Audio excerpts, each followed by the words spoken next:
Bonjour. L'ADI a confié à Talcode en 2012 la mission de créer son extranet. L'ADI est l'association emblématique du microcrédit en France. Elle compte 450 salariés, plus de 1300 bénévoles et s'appuie sur 15 directions régionales et 246 permanences pour mener son action. Talcode est l'agence digitale de transformation numérique des acteurs d'intérêt général. Quand Talcode ouvre un chantier de création d'extranet, sa première mission est une mission d'accompagnement stratégique.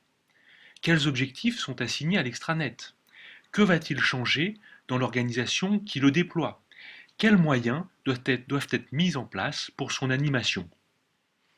Pour l'ADI, Talcode a mené cette mission d'accompagnement stratégique à travers un audit de 30 personnes, puis un questionnaire retourné par plus de 500 salariés et bénévoles. À l'issue de cette première phase, un double objectif a été assigné à l'extranet. Permettre une bonne adhésion des salariés et bénévoles au projet associatif d'une part, gagner en efficacité d'une autre part. Une fois ces objectifs déterminés, Talcode a procédé à la création de l'extranet. Il s'agit d'une création sur mesure réalisée par l'agence. La visite qui suit est faite sur une réplication de l'extranet. Tous les contenus qui y sont présentés sont donc fictifs et ne sont pas des contenus de l'ADI. L'extranet est accessible en ligne via un navigateur internet. On s'y connecte via les champs de connexion identifiants et mots de passe.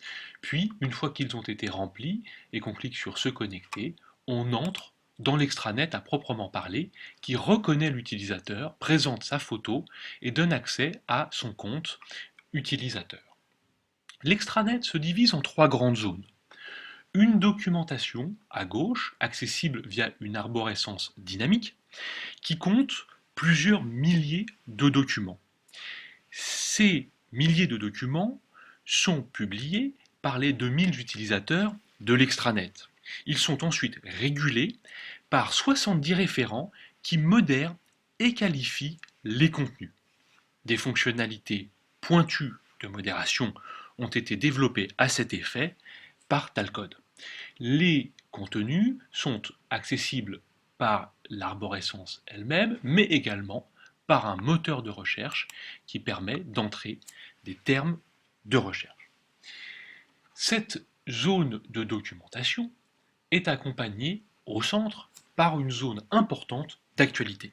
Celle-ci compte plusieurs centaines d'actualités qui sont réparties en catégories, ici et dans ce cas précis les catégories suivantes, à la une, des catégories événementielles, focus métier, en région, etc.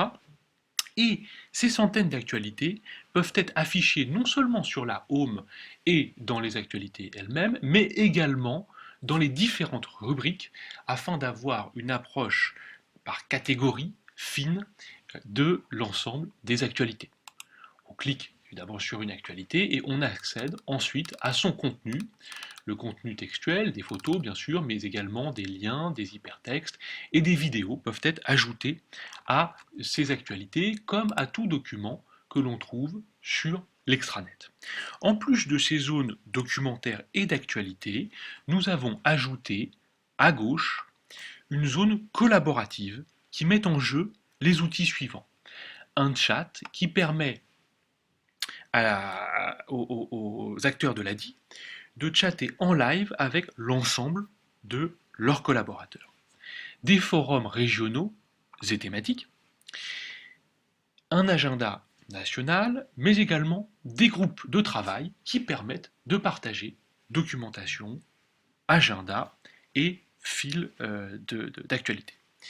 Des partages de fichiers sont également accessibles afin de partager des fichiers lourds qui ne passent pas par courriel avec un ou plusieurs utilisateurs. Aujourd'hui, l'extranet de l'ADI est utilisé de façon soutenue par près de 2000 utilisateurs.